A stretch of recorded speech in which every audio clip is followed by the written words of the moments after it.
जय हिंद साथियों। Shiva educational academy Jhansi में आप सभी का स्वागत है। आप देख रहे हैं ओल्ड एनसीईआरटी पॉलिटिकल साइंस। आज हमारा चैप्टर है 6,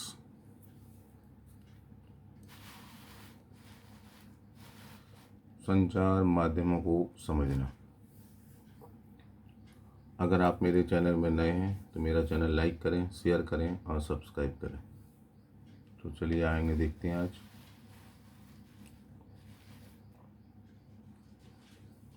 चैप्टर 6, संचार माध्यमों को समझना।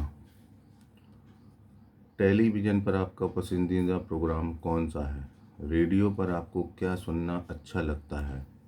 प्रायः आप कौन से अखबार या पत्रिकाएं पढ़ते हैं? क्या आप इंटरनेट पर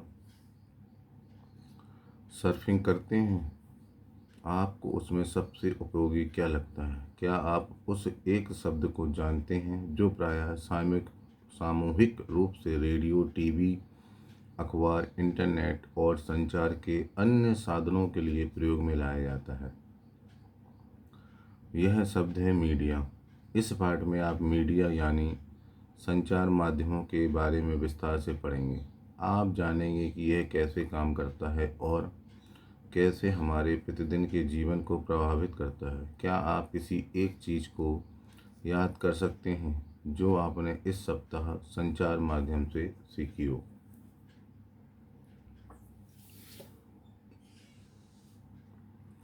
स्थानीय मेले की दुकान से लेकर टीवी के कार्यक्रम तक जो आप देखते हैं, इन सबको संचार माध्यम यानी मीडिया कहा जा सकता है। मीडिया अंग्रेजी की मीडियम शब्द का बहुवचन है। इसका तात्पर्य उन विभिन्न तरीकों से है जिनके द्वारा हम समाज में विचारों का आदान प्रदान करते हैं। मीडियम का अर्थ है माध्यम, क्योंकि मीडिया का संदर्भ संचार माध्यमों से है। इसलिए हर चीज़, जैसे फ़ोन पर बात करने से लेकर टीवी पर शाम के समाचार सुनने तक को मीडिया कहा जा सकता है। टीवी, रेडियो और अखबार संचार माध्यमों के ऐसे रूप हैं जिनकी पहुंच लाखों तक है, देश और विदेश के जन समूह तक है। इसलिए इन्हें जनसंचार माध्यम या मास मीडिया कहते हैं। संचार माध्यम और तकनीक। आपके लिए संभवतः संचार माध्यमों के बिना अपने जीवन की कल्पना करना भी कठिन होगा, लेकिन केवल टीवी और इंटरनेट के विस्तृत उपयोग हाल ही में शुरू हुए हैं। इन्हें प्रचलन में आए अभी 20 वर्ष भी नहीं हुए हैं। जनसंचार माध्यमों के लिए प्रयोग में आने वाली प्रौद्योगिकी निरंतर बदलती रहती है। अखबार, टेलीविज़न और रेडियो लाखों लोगों तक पहुंच सकते हैं क्योंकि इनमें एक विशिष्ट प्रकार की तकनीक का उपयोग किया जाता है। हम अखबारों और पत्रिकाओं के छपे हुए माध्यम के रूप में और टीवी तथा रेडियो की इलेक्ट्रॉनिक माध्यम के रूप में भी चर्चा करते हैं। आपके विचार में समाचार पत्रों को छपे हुए माध्यम क्यों कहा जाता है?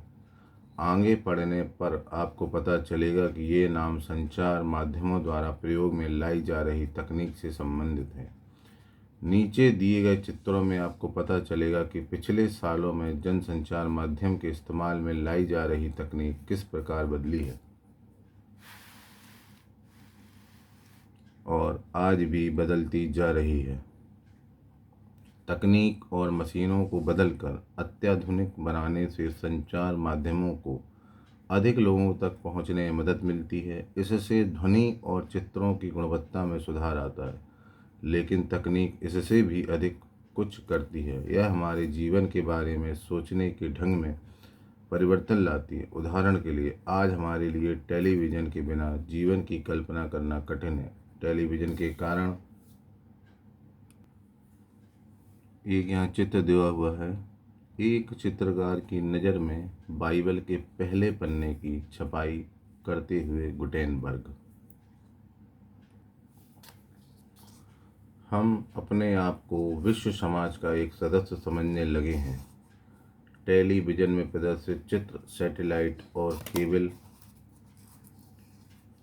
के विस्तृत जाल के माध्यम से अत्यंत सुदूर क्षेत्रों तक पहुंचाए जाते हैं। इसके कारण हम संसार के अन्य भागों के समाचार और मनोरंजक कार्यक्रम देख पाते हैं। आप टीवी पर जो कार्टून देखते हैं वे अधिकांशतः जापान या संयुक्त राज्य अमेरिका के होते हैं।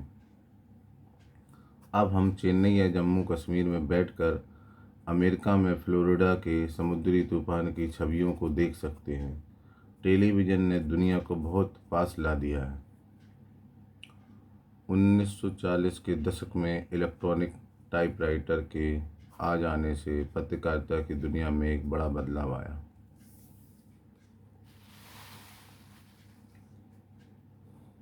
एक और चित्र दिया हुआ है नीचे। यह यंत्र टेलीविज़न का प्रारंभिक रूप था। अपने इस आविष्कार के सामने बैठे हैं जॉन एल बेडी। इस यंत्र के द्वारा उन्होंने रॉयल इंडस्ट्री के समक्ष अपने आविष्कार का प्रदर्शन किया था। संचार माध्यम और धन। जनसंचार द्वारा उपयोग में लाई जाने वाली विभिन्न तकनीकें अत्यंत खर्चीली हैं। जरा टीवी स्टूडियो के बारे में सोचिए, जहां पर समाचार वाचक बैठता है। इसमें लाइटें, कैमरे, ध्वनि रिकॉर्ड करने के यंत्र, संप्रेषण के लिए सैटेलाइट आदि हैं। इन सभी का मूल्य बहुत अधिक है। समाचार के स्टूडियो में केवल समाचार वाचक को ही वेतन नहीं दिया जाता, बल्कि और बहुत सारे लोग हैं प्रसारण में सहायक होते हैं। इसमें वे लोग सम्मिलित होते हैं जो कैमरे व प्रकाश की व्यवस्था करते हैं। जैसा कि आपने अभी पढ़ा, जनसंचार माध्यम निरंतर बदलते रहते हैं, इसलिए नवीनतम तकनीक जुटाने पर भी बहुत धन व्यय होता है। इन खर्चों के कारण जनसंचार माध्यमों को अपना काम करने के लिए बहुत अधिक धन की आवश्यकता होती है। परिणामतः अधिकांश टीवी चैनल और समाचार पत्र किसी बड़े व्यापारिक प्रतिष्ठान का भाग होते हैं।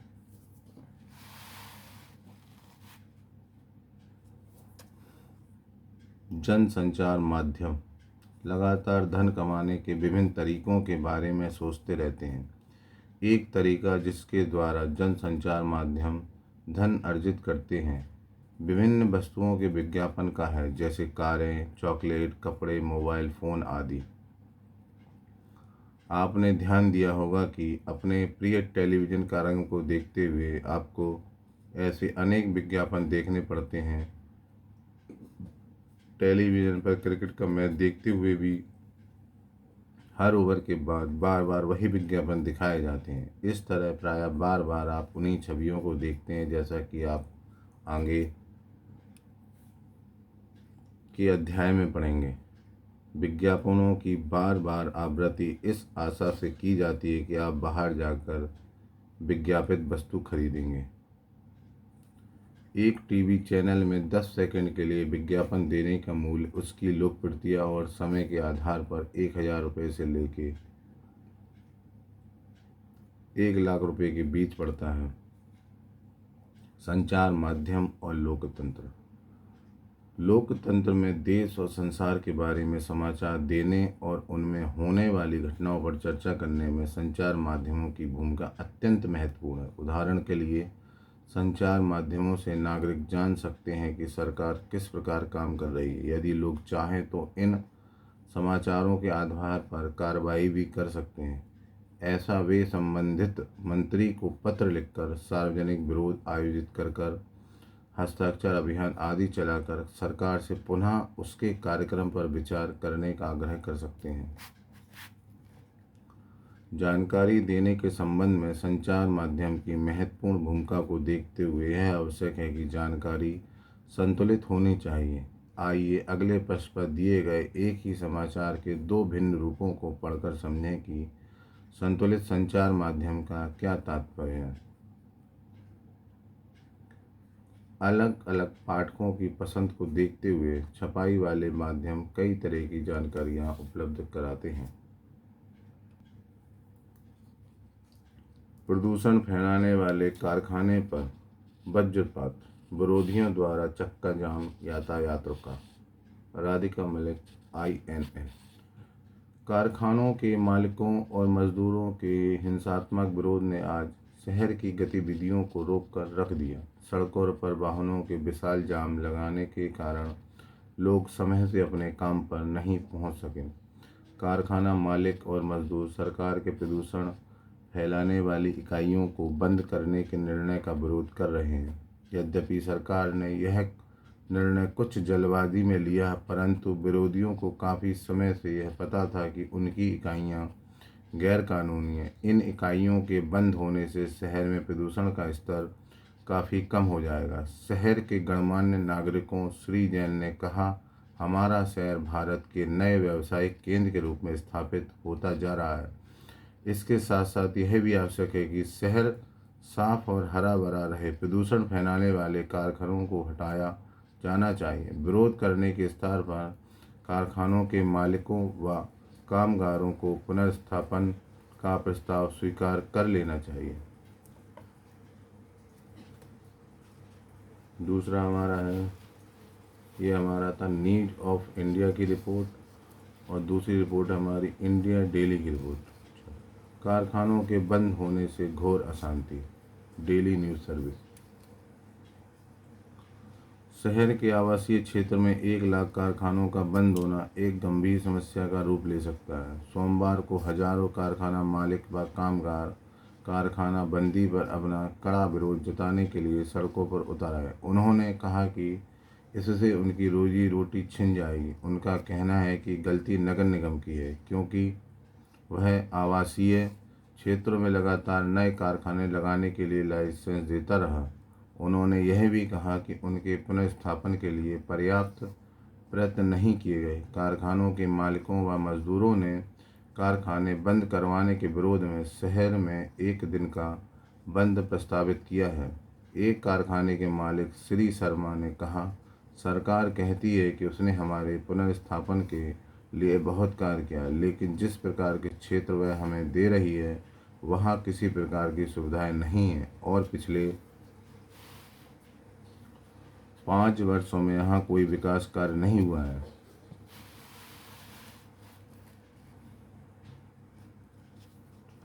वास्तविकता तो यह है कि यदि आप इनमें से केवल एक समाचार पत्र पढ़ेंगे तो विषय का एक ही पक्ष जान पाएंगे। यदि आपने न्यूज़ ऑफ इंडिया पढ़ा होता तो आपको विरोधियों की बातें व्यर्थ उत्पाद लगती। उनका यातायात व्यवस्था में बाधा उत्पन्न करना और अपने कारखानों से शहर पर प्रदूषण फैलाते रहना आपके मन में उनकी बुरी छवि अंकित करता। दूसरी ओर यदि आप इंडिया डेली पढ़ा होता तो आप जानते कि कारखाने बंद होने पर बहुत से लोग अपनी रोजी रोटी खो देंगे, क्योंकि उन्हें पुनर्स्थापन के प्रयास अपर्याप्त हैं। इन दोनों में से एक विवरण संतुलित नहीं है। संतुलित रिपोर्ट वह होती है जिसमें किसी भी विषय पर हर दृष्टिकोण से चर्चा की जाती है, फिर पाठकों को स्वयं अपनी राय बनाने के लिए स्वतंत्र छोड़ दिया जाता है। संतुलित रिपोर्ट लिख पाना संचार माध्यमों के स्वतंत्र होने पर निर्भर करता है। स्वतंत्र संचार माध्यमों से तात्पर्य यह है कि उनके द्वारा दिए जाने वाले समाचारों को कोई भी नियंत्रित या प्रभावित न करे। समाचार का विवरण देने में कोई भी उन्हें निर्देशित न करे कि उसमें क्या सम्मिलित किया जाना है और क्या नहीं। लोकतंत्र में स्वतंत्र संचार माध्यमों का होना अत्यंत महत्वपूर्ण है, जैसा कि आपने ऊपर पढ़ा। संचार माध्यमों द्वारा प्रदान की गई जानकारी के आधार पर हम नागरिकों के रूप में कार्रवाई करते हैं, इसलिए यह आवश्यक है कि यह जानकारी विश्वसनीय और तटस्थ हो। तथ्य तो यह है कि संचार माध्यम स्वतंत्र नहीं है। इसके मुख्यतः 2 कारण हैं। पहला कारण है सरकार का उन पर नियंत्रण।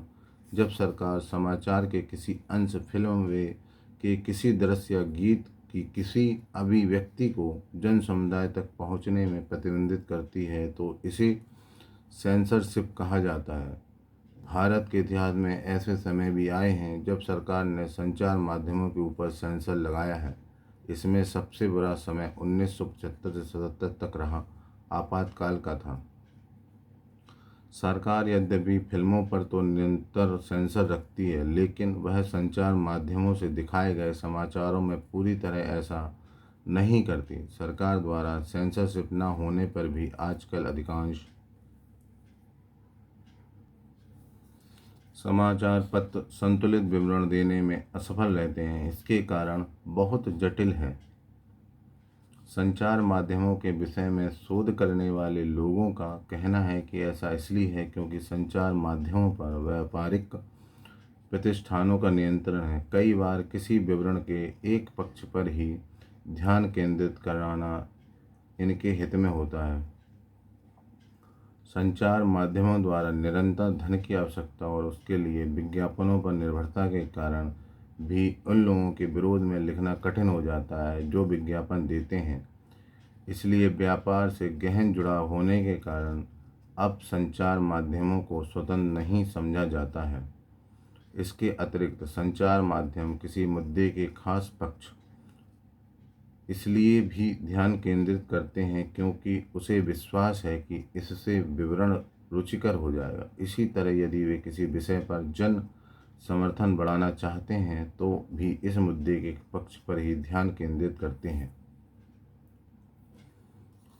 टीवी हमारे साथ क्या करता है और हम टीवी के साथ क्या कर सकते हैं। बहुत से घरों में अधिकांश समय टीवी चलता ही रहता है। हमारे चारों ओर दुनिया के बारे में हमारे बहुत से विचार जो कुछ हम टीवी पर देखते हैं उसी से बनते हैं। यह दुनिया को देखने वाली एक खिड़की की तरह है।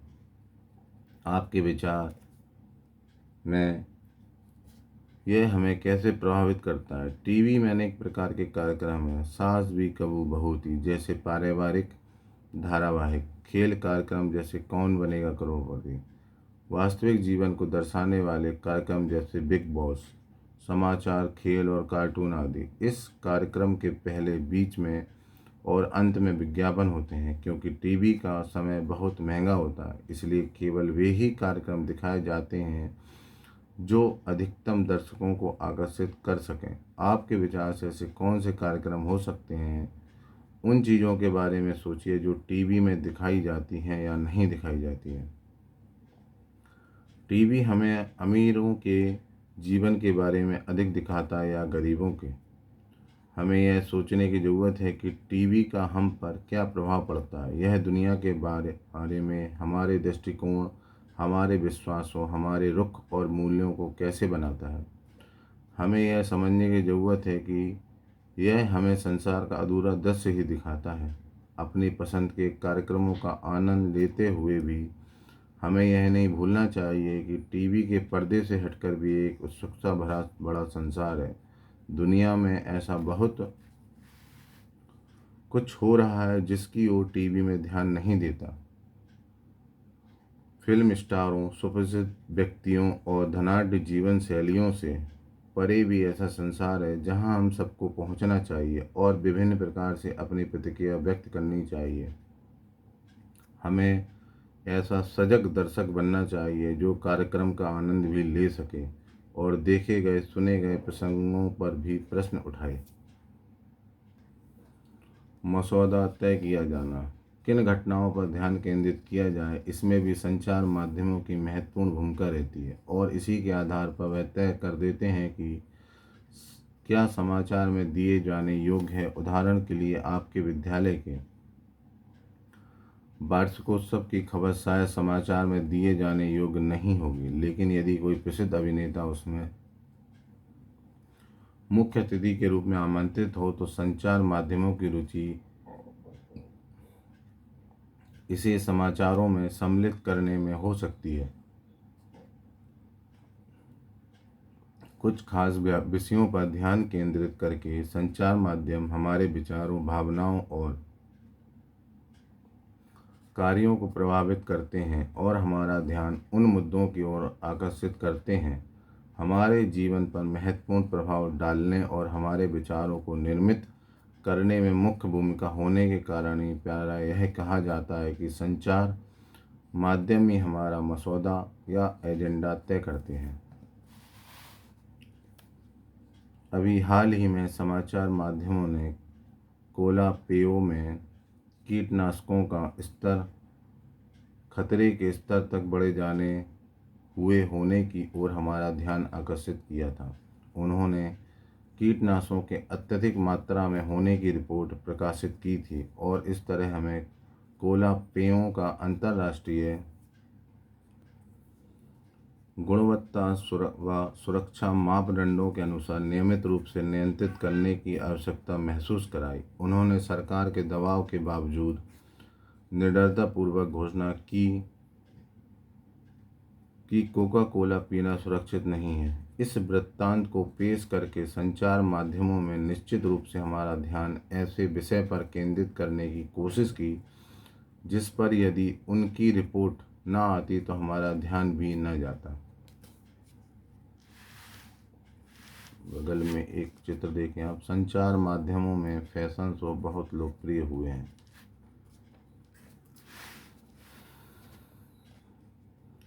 कई बार ऐसी घटनाएं हो जाती हैं जब संचार माध्यम उन विषयों पर हमारा ध्यान केंद्रित कराने में सफल रहते हैं जो हमारे जीवन के लिए महत्वपूर्ण है। उदाहरण के लिए पीने का पानी हमारे देश के लिए एक बड़ी समस्या है।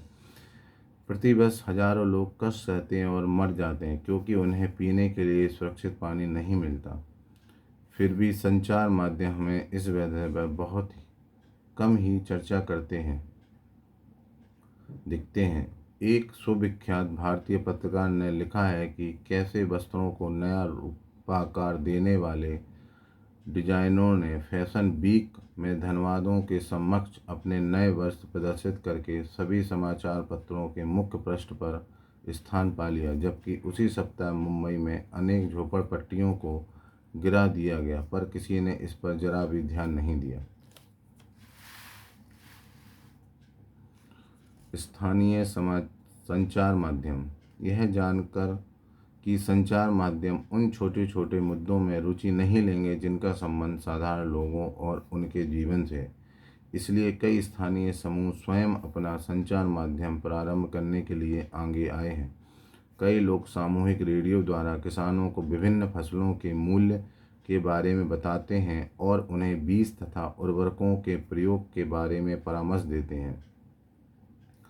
कुछ अन्य लोग काफ़ी सस्ते और आसानी से मिल जाने वाले वीडियो कैमरे इस्तेमाल करके विभिन्न निर्धन समाजों के वास्तविक जीवन की स्थितियां पर डॉक्यूमेंट्री फिल्म बनाते हैं और कभी कभी तो इन गरीब लोगों को ही फिल्म बनाने के लिए कैमरे और तकनीक ज्ञान का प्रशिक्षण भी देते हैं। दूसरा उदाहरण खबर लहरिया नामक एक समाचार पत्र का है जो उत्तर प्रदेश के चित्रकूट जिले की 8 दलित महिलाओं द्वारा हर 15 दिन में निकाला जाता है। स्थानीय बुंदेली भाषा में लिखित इस 8 पृष्ठ के समाचार पत्र में दलितों से संबंधित विषय स्त्रियों के प्रति हिंसा और राजनीतिक भ्रष्टाचार से संबंधित रिपोर्ट होती है। इस समाचार पत्र के पाठक हैं किसान, दुकानदार, पंचायत के सदस्य, स्कूल के शिक्षक और वे महिलाएं जिन्होंने अभी हाल ही में पढ़ना लिखना सीखा है। प्रजातंत्र के नागरिक में रूप में हमारे जीवन में संचार माध्यम बहुत महत्वपूर्ण भूमिका निभाते हैं क्योंकि संचार माध्यमों के द्वारा ही हम सरकार के कामों से संबंधित विषयों के बारे में सुनते हैं। संचार माध्यम निश्चित करते हैं कि किन बातों पर ध्यान केंद्रित किया जाना है और इस तरह वह एजेंडा निश्चित कर देते हैं। यदि कभी सरकार चाहे तो संचार माध्यम को किसी घटना की खबर छापने से रोक सकती है। इसे सेंसरशिप कहा जाता है। आजकल संचार माध्यम और व्यापार का घनिष्ठ संबंध होने से प्रायः संतुलित रिपोर्ट का प्रकाश में आना कठिन है। इसे ध्यान में रखते हुए हमारे लिए यह सजगता महत्वपूर्ण है कि समाचार से प्राप्त तथ्यात्मक जानकारी भी प्रायः रूप नहीं होती और एक पक्षीय हो सकती है। अतः हमें समाचार के विश्लेषण के लिए निम्नलिखित प्रश्न पूछने चाहिए। इस रिपोर्ट से मुझे कौन सी जानकारी मिल रही है, कौन सी आवश्यक जानकारी नहीं दी जा रही, यह लेख किसके दृष्टिकोण से लिखा गया है, किसका दृष्टिकोण छोड़ दिया गया है और क्यों।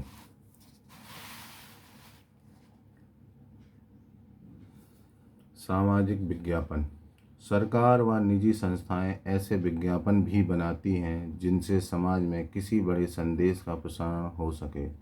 सामाजिक विज्ञापन कहलाते हैं। यहाँ असुरक्षित रेलवे क्रॉसिंग को पार करने से संबंधित सामाजिक विज्ञापन प्रस्तुत हैं। सतर्कता ही संरक्षा का आधार। शब्द संकलन। प्रकाशित, इससे तात्पर्य समाचार रिपोर्टों, लेखों, साक्षात्कार विवरण आदि से है जिन्हें समाचार पत्रों, पत्रिकाओं और पुस्तकों में छापा जाता है जिससे उन्हें बहुत अधिक लोग पढ़ सकें।